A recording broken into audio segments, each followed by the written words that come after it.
mo na. Ha? Sabi mo. Kakabsat, ito po yung bulaklak ng katuray. Sabi. Ikaw magpitas so, baka masira. Auntie Lisa, panakaw. Panakaw po. Sana all. Sana all nagnanakaw. Yun. Yung pa oh.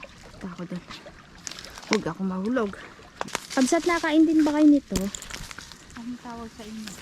Katuray. Ano ba sa Tagalog to? Ay, katuray. Katuday sa Ilocano. May bunga rin pala siya sis, oh, parang malunggay. Ay, Auntie Lisa, pahingi. Lisa, panakaw. Yun oh, sa baba dun sis, oh.